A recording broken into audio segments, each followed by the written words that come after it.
కేరళంలో UDF ఘన విజయంపై Telangana CM Revanth Reddy అభినందనలు తెలిపారు. కాంగ్రెస్ కార్యకర్తలకు శుభాకాంక్షలు చెప్పారు. ఖర్గే, రాహుల్, ప్రియాంక గాంధీ నాయకత్వాన్ని ప్రశంసించారు. తెలంగాణ, కేరళ ప్రజలు ప్రగతిశీల భావజాలానికి ప్రతీక అని, 10 ఏళ్ల నిరాశ తర్వాత కాంగ్రెస్ పాలనలో గొప్ప భవిష్యత్తు ఉంటుందని సీఎం రేవంత్ ఆకాంక్షించారు.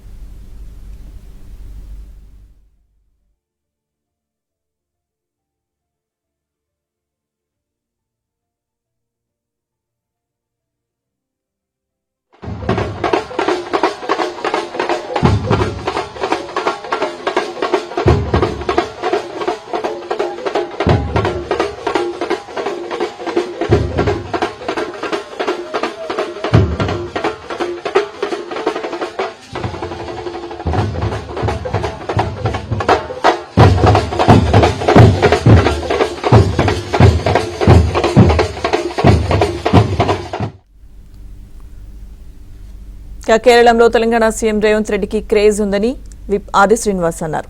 రేవంత్ ప్రసంగాలకు మంచి స్పందన వచ్చిందని, తెలంగాణలో మళ్లీ వచ్చేది కాంగ్రెస్ ప్రభుత్వమే అన్నారు.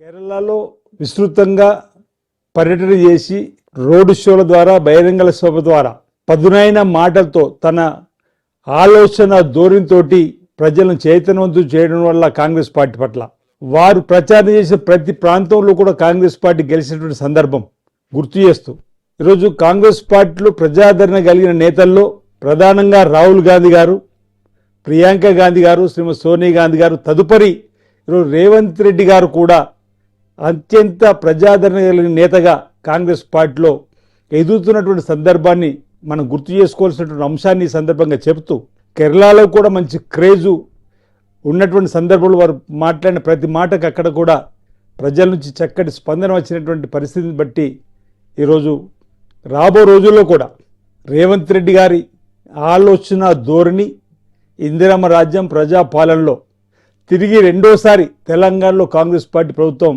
అధికారులకు వస్తుందన్నటువంటి ఒక ధీమాని సందర్భంగా వ్యక్తం చేస్తూ, మరి రాబో రోజుల్లో దేశవ్యాప్తంగా కూడా ప్రజల ఆలోచన, ప్రజలు దక్షిణ భారతదేశంలో ఇప్పటికే తెలంగాణలో, కర్ణాటకలో, ఇదే కేరళలో కూడా 3 రాష్ట్రాల్లో ఈరోజు కాంగ్రెస్ పార్టీ అధికారంలోకి రావడం, తద్వారా దక్షిణాది నుంచే విజయ దుందుబి వచ్చేటువంటి లోక్సభ ఎన్నికల్లో రాహుల్ గాంధీ గారు ప్రధానమంత్రి అయ్యే విధంగా నిర్ణయం ప్రజలు తీసుకుంటారని చెప్పిన ఒక భావన సందర్భంగా వ్యక్తం చేస్తా ఉన్నాను.